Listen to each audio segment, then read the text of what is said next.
It's been 3 years now since Donut Media made the video titled "The Incredible Tech That Doomed the 300ZX." Now today I'm going to be talking about this video and more or less adding on to it. It's not so much that they got a lot wrong in the video, it's just that there was so much left out, and it's good stuff that they left out. Now granted, that video was more focused on the tech that doomed it per se.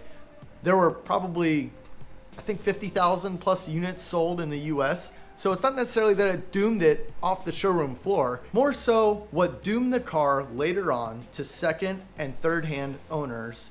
As the car got passed on to the next owner, the price of the vehicle depreciated drastically as more and more people found out how difficult these were to work on and how expensive they were to maintain. Now, the thing is with that video is everything they talked about just felt somewhat generic. As an automotive enthusiast, I don't really care what the car came with from the factory. I care more about what I can do with the car. What is its potential? Why do people frown upon this car? And why do people love this car so much? In today's video, that's what we're going to be talking about. So stick around. I got some good information. For those of you who are not familiar with this car, this is for you. For those of you who are familiar with this car, you can make fun of everything I get wrong and call me an idiot. Thanks for following along and thanks for watching either way. Let's get to this. For starters, in Donut Media's video, they talked mainly about the tech. So the tech of the car being the headlights, which were used by Lamborghini. The twin turbo motor, which was one of the first of its kind during that era. The 90s JDM Halo cars. There were two other cars that came out within a year of this one, and that was the R32 Skyline and the 3000 GT. Both came out in 89 and 90 consecutively. FD RX-7, which was a twin turbo, technically sequential turbo, correct me if I'm wrong, came out in 92, and the Mark IV Supra came out in 93. Now I feel that one thing that they missed out of that video that should have been at least mentioned was the fact that this car totally destroyed its class at the 24 Hours of Le Mans. It won 12 hours of Sebring, and it won the IMSA GTS Championship of 1994 racing season. And to top it all off, the following racing year, they banned turbo cars from that class at Le Mans because of this car, rumored to say. The car was so fast, it produced upwards and over 800 horsepower through twin Garrett turbochargers back in 1994. And from there, we had in 1996, the June Bonneville combination. That's right. This was a top speed salt flats car that did 262 miles per hour in 1996. That means that car would have had to have been making north of 900 horsepower to accomplish that kind of speed in a stock chassis, stock body formed car. There were no extra wide body. There was no additional aero besides splitters and a spoiler. Look very closely at the engine compartments of these cars. You will notice that they each have very similar intake manifolds. Now the whole purpose of this style intake manifold versus the factory intake manifold is look at the size of the intake runners. Look at the size of the plenum volume. The shorter runners and bigger plenum volume will ultimately shift your power band upwards, which is where these motors will shine since they are a low displacement turbocharged motor. All the power is going to be 5,000 RPM and north, which is exactly what June Blitz and the Stillen IMSA car did. Continuing on with the racing heritage, we have Lozcano Racing. Lozcano Racing, if you have not heard of him, rest in peace, sir. He is a legend in his own right and not spoken of as often as I think he should be. This guy went 617, was his fastest at 227 miles per hour. He did to achieve this incredible speed and record time. He fully filled the VG30 block. This is a factory Nissan block. It was not billet or anything like that. Upwards of 15 to 1700 horsepower, running 617 at 222 miles per hour through a tube chassis 350Z. He didn't use a 350Z motor, a VQ35, or a VR38 out of a Skyline GTR. He used a 30-year-old boat anchor out of a Z32 just filled with concrete. Also want to throw out there the fact that there are multiple private owners who have gone well and beyond the factory standards for these motors. Know that the factory record for a VG30 was right around at 891 at 150 miles an hour.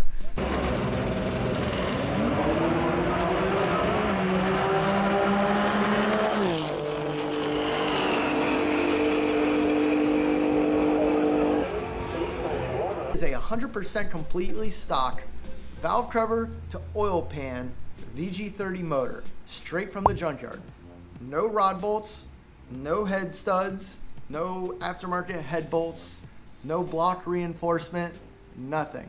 That was 100% completely stock. There have been multiple people who have done it. Do I recommend it?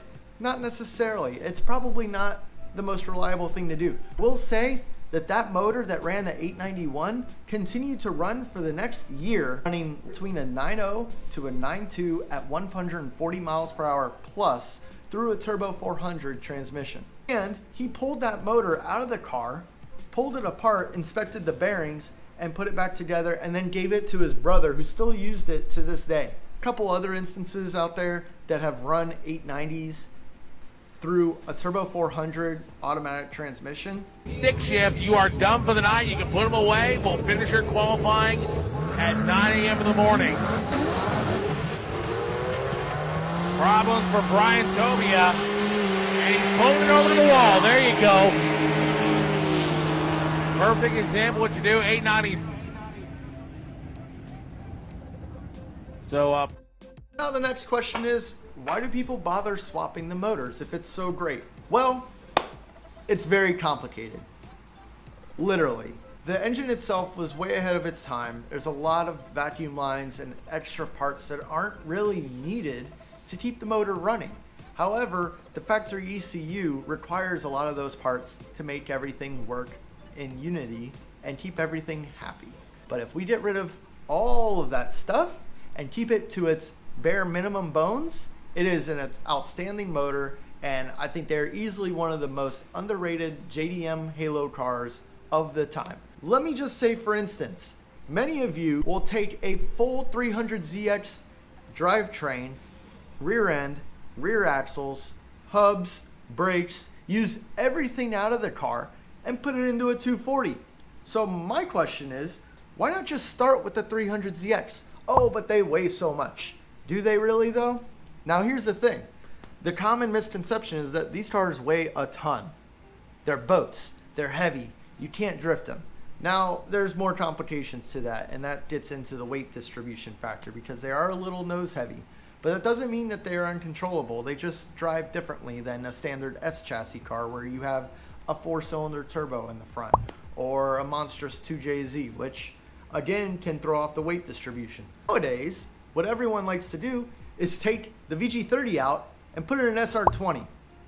So you have an engine that is perfectly capable of 800 horsepower, even in factory form. If you don't believe me, there's at least 5 guys out there, maybe even 6. Now granted, there's not too many people that work with these motors, so you gotta take that into consideration. There's not gonna be dozens like the 2JZ and RB26.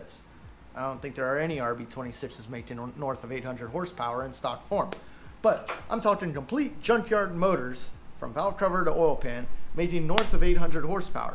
And you're gonna take that motor out and put in a 2-liter single turbo SR20 and make 350 horsepower, maybe 400 on a good day. But it's just not worth it outside of the simplicity, which, look, if you don't know how to work on cars, just say so, you know? And if you're gonna pay somebody else to work on your car for you, which is what 90% of the people do nowadays, why swap the motor to begin with? Maybe your mechanic doesn't want to work on it. Okay, maybe you should look into a different mechanic. Have you thought of that one? Nowadays, the price of these cars have been going up in value like crazy. Every JDM Halo twin turbo car has just been skyrocketing over the last couple years. Go back about 10, 15 years when you can find these cars for probably right around $5,000, maybe even less than $10,000. If you're spending $10,000 on a twin turbo Z32, you're getting a really good car. And some of them may even be making 500 plus horsepower. It's an awesome deal. You won't find that with another chassis. Now, what many people don't know is how capable these motors are in factory form.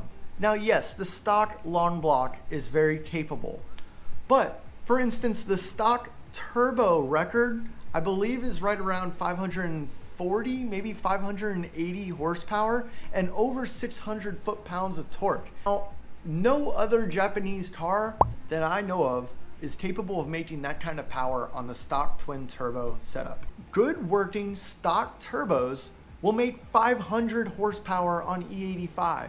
No, I am not kidding you. There are plenty of people out there who have done it. Yes, it'll take 20 plus PSI of boost to get there, but the secret now is E85. Fortunately, this wasn't a thing back in 2008, 2010, even 2012. It only really became popular, I would say, in 2015. Before then, it was just a rust-inhibited fuel that destroys your fuel system and is no good for any vehicle out there. Now, I think the biggest hindrance to these motors have always been the fact that there was a lack of aftermarket support. The lack of aftermarket support and the lack of direction of where they should have gone with these motors in the very beginning was what ultimately killed the production and development of the VG30. Could they have done better with that? Yes. But who else is to blame but the owners themselves and the people that bought the cars? Nowadays, some of the more popular products are in fact the R35 coil pack brackets, billet fuel pump hangers, below plenum top feed fuel rails, Tremec T56 swaps, which are freaking incredible. Like, I can't even believe we have that option. I don't know why more people don't get that option, aside from the fact that it is quite expensive. Not the most simple thing to do. The person who makes them for the 300ZX is Merlin Machining. Highly recommend you guys go and check them out. Moving on from the motor, we have the 5-speed transmission. Not be one of the strongest transmissions of its time, but it's certainly one of the best bang for buck transmissions out there. Now, you do have nowadays the CDOO transmissions, which arguably some may say are stronger than the 5-speed that is put into these cars. I don't necessarily believe that, although I think they are probably equals. 5-speed out of these may not be one of the best transmissions of the era, because we do have ones like the V160, which is the Detrag 6-speed from the Supra. Definitely, bar none, above all and everything else, that transmission is one of the best ever built and created. The only thing that comes close to it nowadays is the Tremec T56, which thank God they are producing left and right, and they are everywhere and semi-affordable still because they are still being produced. For the 5-speed transmissions that come in these cars, they are being used in just about everything. Find a used one for right around $500. Holds 6, 7, sometimes even 1,000 horsepower, depending on the torque application that is being applied to the transmission. The problem with them is they're not very easily rebuildable. They are getting harder to find in good condition. You can, however, buy a brand new 5-speed from Nissan for right under $2,000 still. So if you're in the market for a 5-speed transmission for a 300ZX, I would definitely consider that, as you are guaranteed to get something that is properly built and ready to go out of the box. With all that said, that's why I think the 300ZX is the best bang for buck JDM Halo car you can get on the market right now, because no other JDM car from that era will allow you to make over 500 horsepower on a stock unopened motor and stock twin turbos. Now, the odds of finding a good twin turbo car in good condition for less than 15 grand is very slim to none. Can you do it? Yes, but it may more than likely need some kind of work, if not immediately, eventually. Anyways, I think that's mostly gonna do it, and that's about all I have to say for today. If you guys enjoyed this video and would like to see more, or if you have any suggestions for a video that you would like to see regarding the 300ZX Z32, make sure you drop it down in the comments. I'm happy to answer any questions you all may have. Or if you just want to follow along as I build my Z32 to make north of 900 horsepower with the VG30 and a Tremec T56 Magnum, make sure you hit the subscribe button, smash the little notification bell so you get the notifications of when new content drops, and we'll see y'all next time.